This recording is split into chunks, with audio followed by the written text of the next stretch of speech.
Now, we're going to go into presenting what exactly is PRP. So PRP actually stands for the platelet-rich plasma, which is used to stimulate tissue healing and regeneration since the end of the 20th century, after the discovery that it actually contains the growth factor. Now, as you can see, we get a tube of blood, spin it with the medical device, and it becomes this gold liquid PRP. So the platelet is actually more than simple cell fragments. The platelets are actually key factors in heart and soft tissue repair. It is very crucial role in blood clot formation that give instruction to the cells, which provide essential growth factors. And these are the different growth factors which are involved in stem cell migration. Now, the major role of platelets in tissue healing, it involves in cell differentiation, proliferation, cellular migration, cell-cell interactions, extracellular matrix production, collagen formation, neovascularization, but also in inflammation modulation, pain reduction. It does fight a little bit against an infection, and it improves the immune response. So the plasma is the liquid form part of the blood. It actually brings the elements to nourish the cells for new tissue production. It causes tissue hydration. Also, because of the nutrients, vitamins, hormones, electrolytes, and growth factors, it actually assists, it does also contain proteins as well. And all of these actually provide new tissue synthesis. So, the autologous PRP, because platelets give the instruction to the cell. The plasma brings the element to nourish the cells and new tissue production. So both components of PRP actually plays a very crucial role in tissue healing and regeneration. Now, these are the different things that is actually in the PRP growth factors. So you can read through this later if you guys wanted to. So why do we use PRP for regenerative medicine?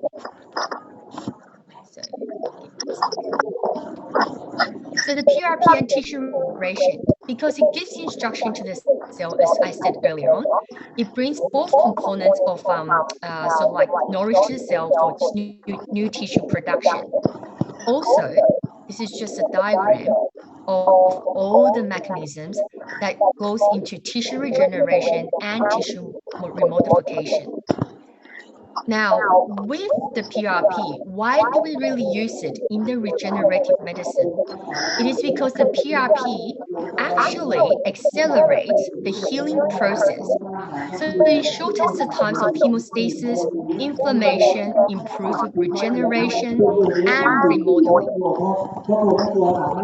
And when we use it, so you can actually accelerate the normal healing process. Its action on non-spontaneous healing lesions. So for example, in chronic wounds, inflammatory lesions, we can apply PRP on those sites. It also improves on tissue remodification and new secretion of extracellular matrix component, producing some collagen. It also creates positive on neoangiogenesis, which is better vascularization for the treated tissue.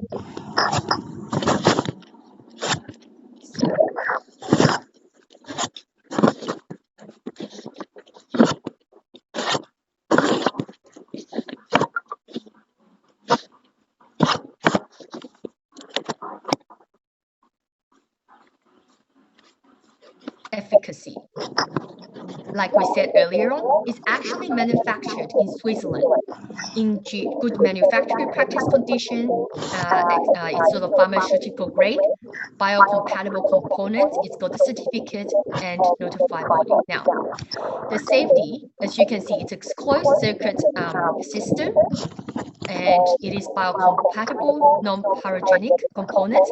And since 2003, we don't really have major adverse events using our BTC regen lab tubes.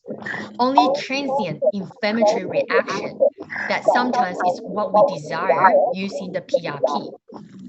Now, my own clinics, we have been using the Regen Lab BTC tubes since 5 years ago with very good patient outcomes for various aesthetic treatments.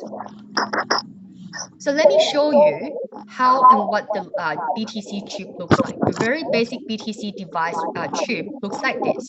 It's got a blue plastic top on the top. It's got a phototropic cell selector gel, which later I'll explain to you how that helps with separation for the PRP. Now, and this is a glass tube. So it's very easy to obtain the blood. All you need to do is one tube, 10 mils of blood. After centrifugation, you actually get the red cells at the bottom, the separator, which is very unique with the BTC tube. It actually has a separator. So the plasma component of this tube is actually very easily applicable to the site where we actually wishes to treat. And if you do another suspension, you can actually even get denser autologous PRP, which is what we see in this tube, the color. So the Regen Lab BTC, it does use very unique technology using the phototropic separation gels that is designed for platelet isolation from blood cells. More than 80% platelet recovery, and also it has low cellular contaminant level. The thixotropy is actually physical property in some solid gels to become more fluid when submitted to a physical stress and regain initial consistency when the stress stops. Now, the physical separation, it is during the centrifugation of the gel becomes less viscous, detaches from the glass wall, migrates in a whole mass over the denser blood elements, which is a red and white blood cell. At the end of the centrifugation, the gel regains its solid state and forms a solid barrier between the blood component. So I'm showing you the true picture of the Regen Lab BTC tube. After spinning, before the resuspension, it's already golden blue color. Now, after the resuspension, it is even much denser. And we're going to show you. This is a gel just showing how the blood and the gel separates during the centrifugation. This is just more final details about all the different layers after centrifugation, and you have the gel, which is separating all of these components. Another page. Now, on the Regen Lab, they actually also have the ATS tube, and also there's another tube. So this is just a little bit more about the ATS tubes.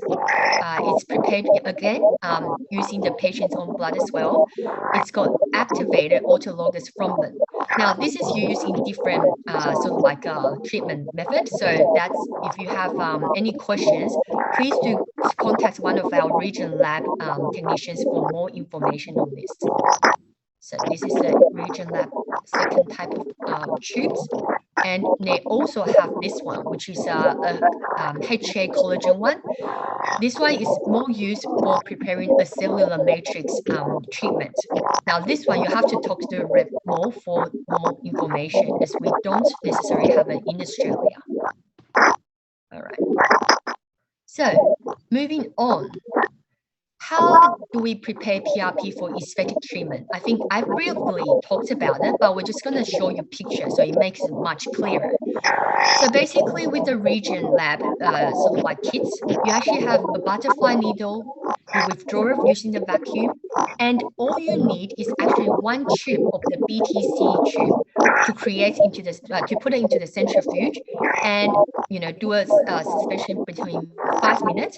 And if you really need a resuspension, you do it, and this is how you get the product. Now, this is a centrifuge machine that you can get with the Regen Lab, but of course, you can also get it from anywhere else as well. However, it is a good idea to get the lab centrifugation machine from the Regen Lab, as this is really designed for PRP preparation. Again, another picture of what we will be expecting after the centrifugation. It shows that there's platelet aggregation present. They must be collected with the plasma. This is just how we withdraw the plasma out for before we treat the client. So moving on. Now, aesthetically, where do we see or where do we use the PRP? Now, the different applications that we can use is actually for skin enhancement, joint, osteoarthritis prevention or management, hair loss prevention, gynecological aesthetic, neck aesthetic, potentially reduce the neck wrinkle lines, and also some also use it in the heart for sort of different organ transplants to improve. Yeah, it's sort of like tissue growth and organ repair. Now, going through the PRP for skin enhancement. So we do this quite a lot in the cosmetic field. As PRP, it does enhance skin texture and elasticity. It improves overall skin hydration. It also potentially improves the superficial wrinkles. It can potentially plump up facial volume and skin thickness. It also improves scars, can improve tear troughs, and also improve skin wound healing. So the right-hand corner top one picture, this is just a photo showing how PRP has been applied on this lady's neck, the wrinkle. So it actually helps to plump up the skin. And roughly about 2 weeks or so, we may be able to start seeing a little bit improvement or minimization of the wrinkle. Also, overall skin texture and the plumpness and the volume do improve. Now, the second photo, this one, is actually a lady who had keloid scar. Post 2 corticosteroid injection, there was actually atrophy of the tissue. So you can see the white scar here. Now, after one session of PRP, 4 weeks later, it started to revascularize the area, plumps up this, and it actually helps with reduction of the pain. Now, this lady definitely needs another session of PRP, and after that, after every session between the PRP, best to space it with this kind of growth, best to space it at least 3 to 4 weeks apart, and ideally 3 applications is good for creating a good aesthetic desired effect. Now, let's move on to the next slide. So PRP for joint enhancement, it potentially improves the joint movement, improves the overall osteoarthritic pain. Also, it like I say, it minimizes joint pain. But ideally, the PRP for joint treatment, it has to be done by a trained physician. And best if you have the ultrasound machine, it would be a good idea to do it with the ultrasound. Now, for the joint PRP, you can actually do it in different small joints, shoulders, knees, and ankles. And also where the tendons injury are, you can actually apply it as well. Now, where I found the PRP for joint application or joint treatment works the best is actually for the knees. So the clients that comes into my clinic, they actually range between 35 to 85 years old. And usually, some because they do not want to go to the orthopedic surgeon for operation, and they do have pain when they're climbing up or down the stairs, have very mild to moderate osteoarthritis. These are the clients that I treat and with really good effect. Usually the treatment is about 2 to 3 sessions. Every session is roughly about 3 weeks or 4 weeks apart. And we see good improvement roughly about after 2 sessions. Now, the improvement that they may feel may not be immediate. They may not know it. It's very hard to be aware of it. But questions you ask them is, in terms of the speed, mobility, do you find yourself walking faster?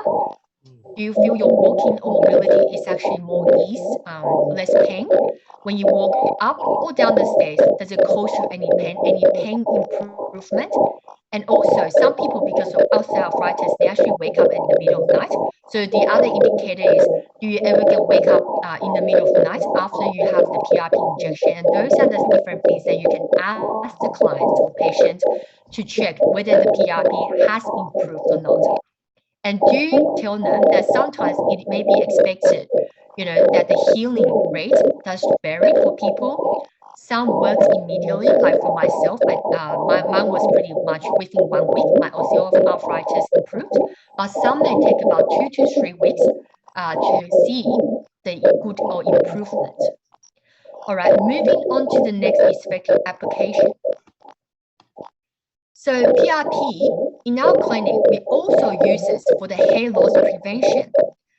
Now, we use it to maintain the current hair level, to stimulate a little bit of hair growth, and also we use it before, during, and possibly after the hair transplant procedure.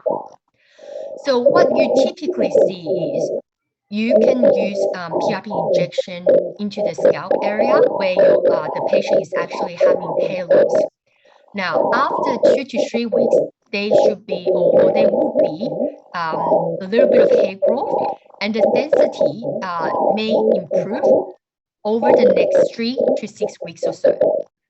However, there are certainly some people who still need about 2 to 3 treatments to get any effect, so it's very variable and individualized. Also, some people may not have any hair growth. It depends on how terrible the hair loss process they are in. So the earlier treatment is definitely better. And yeah, sort of like if it's really late or really hard, like very, how I say, hair loss is very severe, actually there's a chance that you actually have to talk to the clients about the hair transplant, which is quite a, sometimes scary procedure for clients.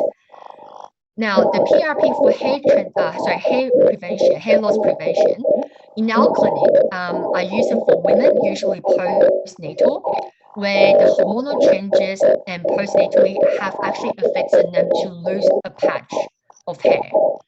Now, these type of girls usually takes about 2 or 3 sessions for me to treat them, and I see a very good effect within 4 to 6 months time. And you can actually increase quite a large density, let's say roughly about 5 centimeter sort of diameter kind of low hair loss, to minimize it to very small.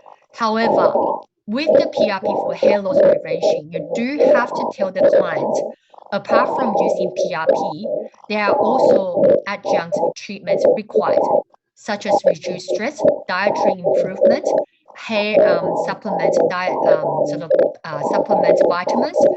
Also, other treatment devices like LED, laser, and yeah, those kind of stuff are possible needed, and also medication for guys.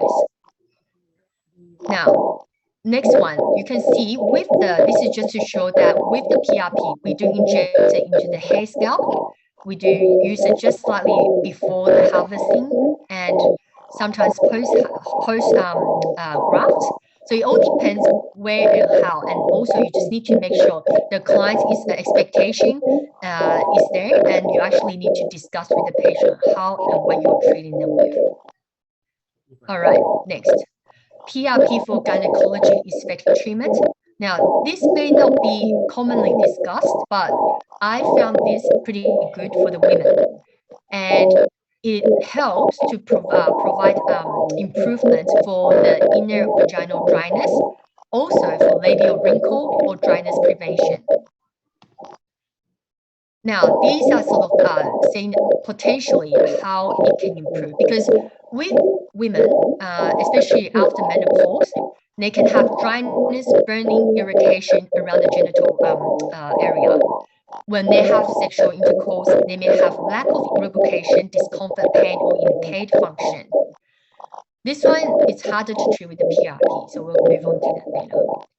All right, so just talking more on the sort of PRP for gynecological applications. So basically, we can use it to treat the outer labia.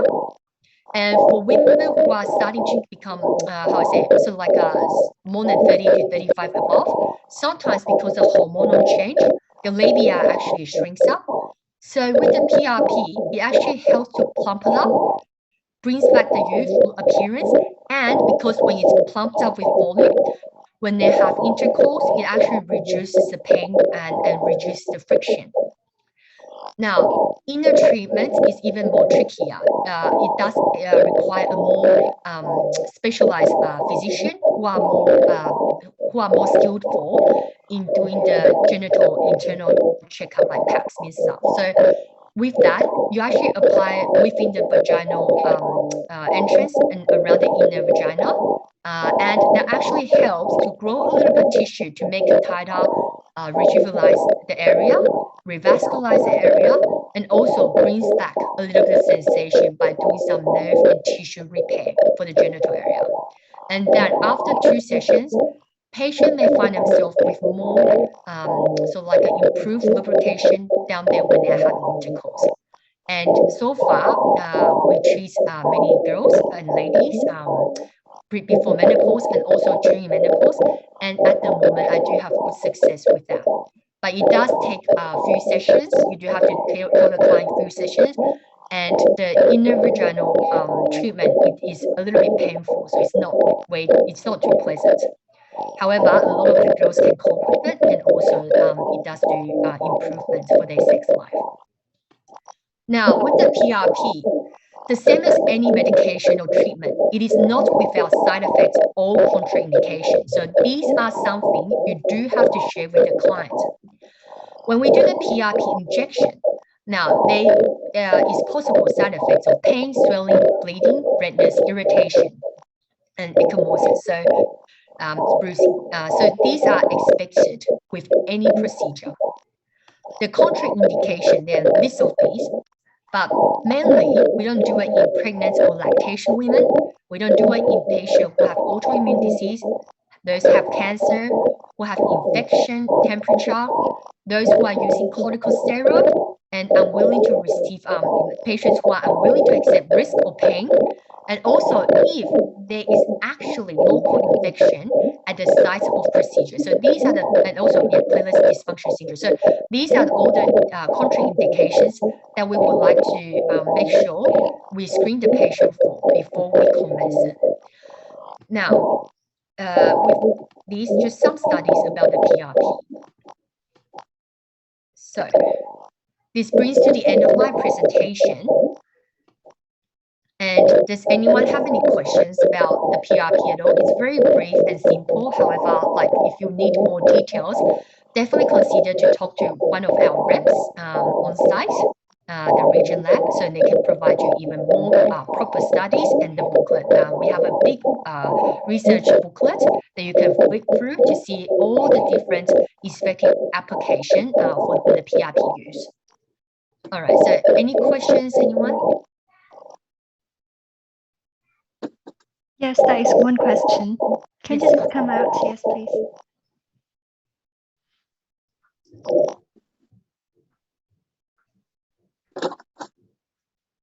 Oh, I would like to ask that how you select the good candidates for the PRP.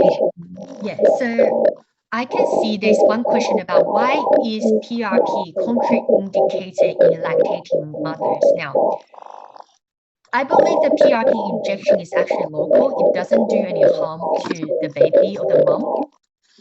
Can you hear me? No. However, just for the safety side or the the commercial laws and stuff, in case anything happens to the baby, sometimes we get blamed for treating the client. So ideally, I would say at the moment, probably when those who are breastfeeding or pregnant, we don't necessarily treat the client just to make sure there's minimized risk to the baby and also, I suppose, yeah, to the mom as well. But it may potentially to do with the healing process. So that I may have to refer back to Regen Lab to later to answer that properly for our doctors and health professionals. Yeah. But from our aesthetic practice, yeah, we rarely do it on pregnant lady and lactating mother, just in case they concerned about safety for the children or for the infants, actually. Yeah. Hopefully that answers it.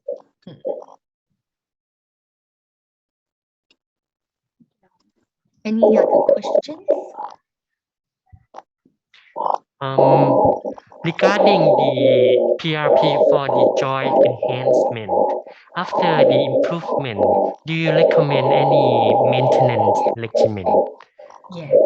So with anyone who proceeds or before proceeding to the PRP knee, you wanted to make sure they actually do see physiotherapy for ensuring their joints are in the right position, or walking, mobility, gait, everything do have to be reviewed by the physiotherapist or chiropractors, okay, the practitioner. Then apart from that, in terms of oral intake, definitely you need to consider all those vitamins like glucosamine, possible fish oil to reduce the inflammation. And then after that, when we are doing the PRP, I do tell the client it is okay to take Panadol for the first week for the treatment to minimize pain. But after that, usually it may settle down within a week. And because somehow after the PRP injection, the inflammation does help, like, it does get minimized. So for myself, like I had this is the third year I had the knee PRP injection for myself. The first year, I only had 2 injections that lasted me about 18 months. And then the second year, I only had 1 injection every year to maintain it. Yeah, and it does help. But of course, you have to review your posture and everything in combination to prevent further sports injury. Yeah. Okay, thank you. Yes, there is another question in the chat. Can you see it? Yes, I can see it. Yes. Oh, okay, yeah. All right. So for aesthetic practice, actually, you look at the general picture. So you won't tell the client only one treatment fix everything. Ideally, you have to tell or sell the client in combination treatment methods, at least 2 or 3 different treatments to improve one problem. So for example, if I'm talking about skin rejuvenation for my face, skin rejuvenation for my neck wrinkles, I will definitely tell them the best aesthetic outcome, the best aesthetic outcome would be to do the skin PRP injection, like a skin boost. And afterwards, I would do the micro needling soon after to help with the exterior physical appearance. And then after that, you could actually inform them if they wanted to. There is a LED red or infrared light that helps to overall improve the skin healing soon after the treatment. So if their budget is okay, if you give them those 3 together, it actually makes a very good outcome for the skin rejuvenation. So that's one thing. So the other example is for the hair PRP that I do quite a lot for my clients. We used to sell them only the PRP hair treatment. Now, it does help a little bit. The effect is there. But it does take about second treatment to show the good effect. And that will be 5 to 6 weeks after the first injection. Now, with the use of LED light, we noticed the benefits of PRP effect actually was brought faster in comparison to just using PRP alone.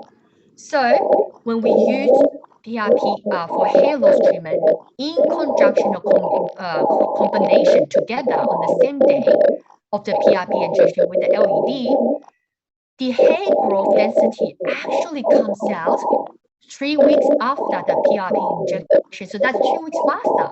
So the client sees a good effect.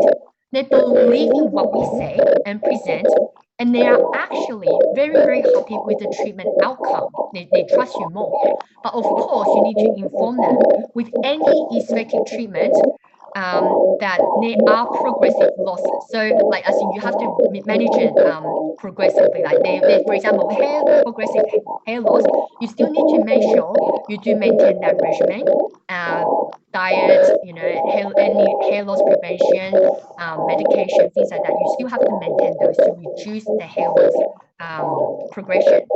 But with PRP injection, it would definitely be one of the gold key standards, at least the basic treatment for hair loss. So that's why with us selling the aesthetic treatment, you have to think about sort of like in combination. What else is there to make it better? So don't sell the client just one thing works. Nothing works in just single treatment and single type of treatment. Always offer multiple different type of treatments. All right, I think last question about PRP in vitiligo treatments. Do we have time for that at all? Yes, I think it is the last question. Okay, cool, awesome. So this is the last question. So PRP in vitiligo treatment. So I have used the PRP in about 2 vitiligo patients, and it depends on how severe the medical condition is and how large the patch is. Now, with PRP injection alone for the vitiligo area, it may help, but it is very, very slow in improvement. However, if you do it in combination with microneedling as well as PRP, it actually can help blurring the border, at least for the vitiligo, to the area of the normal skin. Now, you do have to tell the client it is a very difficult thing to treat in vitiligo. Even if we are successful now, it is a potential that it does come back. So I think the patient's expectation, you have to set it right. However, for patients who still want to try, we do offer them the trial of at least 3 times of PRP as well as the microneedling at least. And depends on whether you have the device or not. Sometimes a little bit of LED, the correct wavelength, would help a little bit as well. So those are the things that you can try. But however, vitiligo is a very struggling condition and it is hard to cure it. So you do have to tell the client right. Yeah. Were both of them? So, Yes. Were both of vitiligo cases that you mentioned the stable vitiligo or still active vitiligo? My ones are actually stable ones. So, they have it for years. The patches has progressively gotten worse, but not increased in size dramatically. And around that time, that's when I said, hey, okay, if you really want to try, then we try it out. Yeah.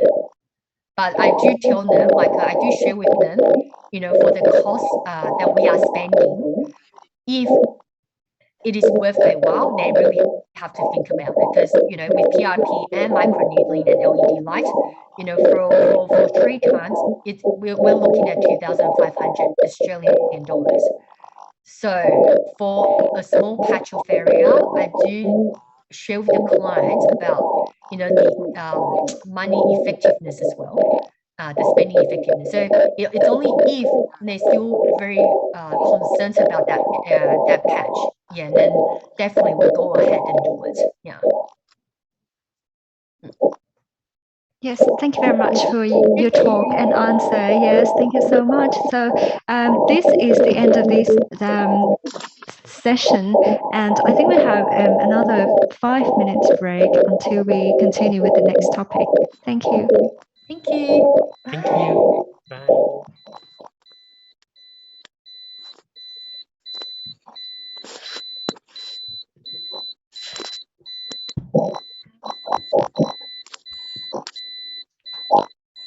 Okay, we have 10 minutes break and then we will come back. We quite making it on time.